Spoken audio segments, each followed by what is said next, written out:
Саламатсыздар ма, құрметті әріптестер? Бүгін сіздердің назарларыңызға мұғалімнің аналитикалық қызметін тиімді ұйымдастыру тақырыбындағы дәрісімді ұсынамын. Бүгінгі мұғалім қандай?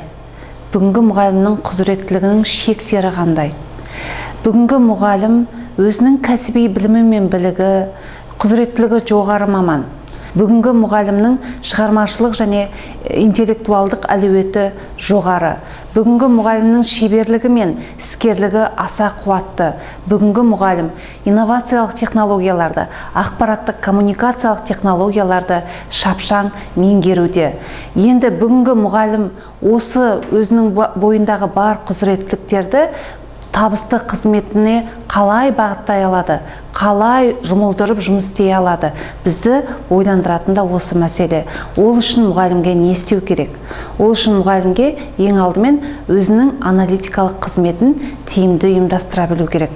Сондықтан да біздің дәрісіміздің мақсаты мұғалімнің кәсіби дамуының ғылыми теориялық негізін бере отырып, өз қызметін тиімді ұйымдастыруын модельдеу. Ол үшін біз алдымызға екі міндет қойып отырмыз.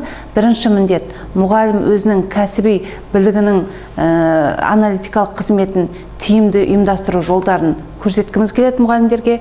Екіншіден, кәсіби құзыреттілікті және аналитикалық қызметпен бірге модельдетуді арқылы шеберлігін шыңдауды алдымызға міндет етіп қойып отырмыз. Бұл міндеттерді орындаған кезде мұғалім өзінің аналитикалық қызметін тиімді жобалай алатын болады.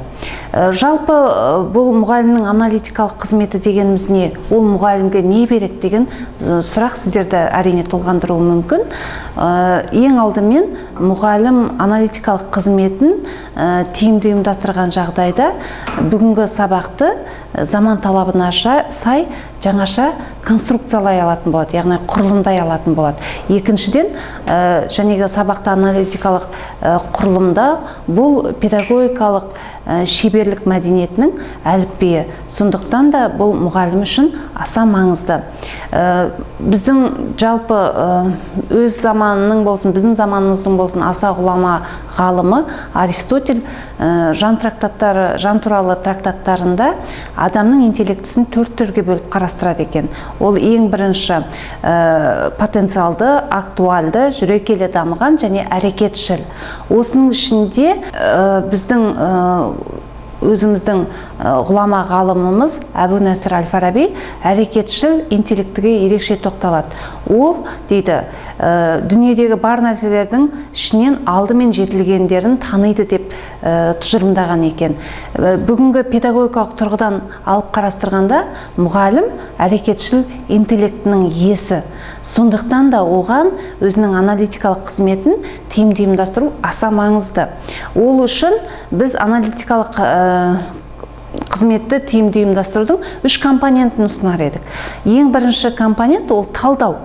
Талдау неге керек? Талдау жалпы аналитикалық қызметтің ең басты баспалдағы деп айтуға болады. Себебі осы талдауды мұғалім жасау арқылы ол өзінің аналитикалық қызметін тиімді ұйымдастыра алатын болады. Талдау педагогикалық әрекетті ұйымдастырудың маңызды құралы, маңызды баспалдағы деп айтуға болады. Одан кейінгі келесі баспалдақ ол ойлау. Келесі компонент. Ойлау дегеніміз ол адам интеллектісінің ең жоғарғы қуаты. Сондықтан да мұғалім өзінің қызметін қай бағытта ойластыруы ол өте маңызды. Содан кейінгі келесі компонент ол пайымдау. Пайымдау бұл басқа бір түйінді ойлардан қадамдап шығару жолына негізделген кейбір ойлардың процедурасы. Мұғалім осы үш жәнегі компонентті меңгерген кезде кәсіби тұрғыда өзінің қызметін тиімді ұйымдастыра алатын болады. Жалпы біздің өзіміздің қазақстандық ғалымдар Алтынай Жайтапова мұғалім өзінің аналитикалық қызметін тиімді ұйымдастырған кезде ол бірнеше сатыдан өтетінін тұжырымдайды. Ол кәсіби шеберліктен бастап кәсіби шеберлікке дейінгі аралық. Осы 6 сапасын ұсынады және кәсіби шеберлікке жетудің 6 сатысын ұсынады. Біз оның ішінде кәсіби біліктілік, құзыреттілік, кәсібилік, педагогикалық шеберлік, шығармашылық әлеует, акмеологиялық және креативтік қабілеттерді бөліп алып қарастырамыз. Енді мұғалім осы жәнегі сапалардың қайсысы өзінің бойында бар, қайсысын әлі дамыту керек, әлі жетілдіру керек дегенде, жәнегі осы бағытта жұмыс істеген кезде оған өзінің аналитикалық қызметі көмекке келетін болады.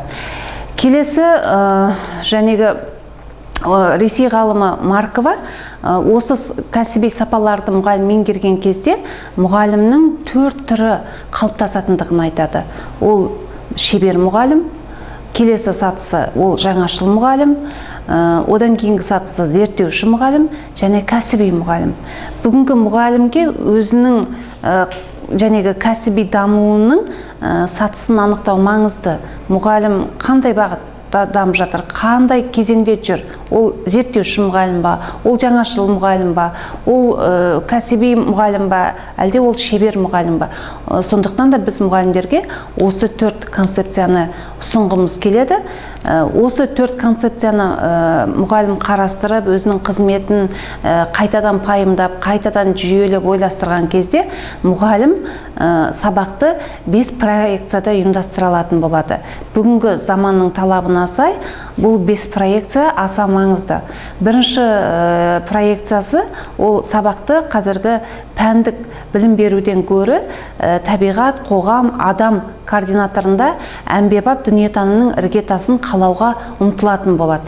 Екіншіден, қазіргі сабақтағы жалаң білімнен гөрі білімдер рухын меңгеру жүйесін басшылыққа алатын болады. Үшіншіден, жәнегі оқушыны өзінің білім жәнегі әлеуетінің шегінде өздігінен ізденіп білім алуына мүмкіндік жасайтын болады. Төртіншіден, оның тұлғаның өмірлік маңызды қасиеттерін қалыптастыруға бағыттайтын болады. Бесінші проекциясы ол сабақта тек білімді жинақтауды емес, әлеуметтік даналықты қалыптастыруды көздейтін болады. Бұл 5 проекцияда сабақты ұйымдастырған кезде мұғалім тек білім беруші емес, мұғалім білім беруші функциясынан білімді беруді ұйымдастырушы функциясына ауысатын болады.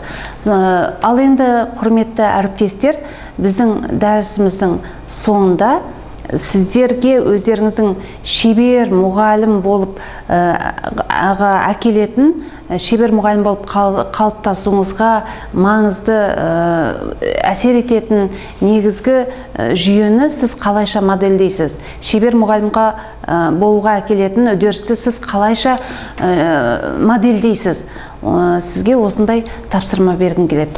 Ол үшін сіз келесі бақылау тапсырмаларын жасасаңыз, сізге өзіңіздің шебер мұғалім болу жолындағы аналитикалық қызметіңізді тиімді жобалап, тиімді ұйымдастырып, тиімді модельдеуге мүмкіндік беретін болады. Келесі тапсырмаларды істей отырып, сіз өзіңіздің жеке кәсіби моделіңізді жасап шығаратын боласыз.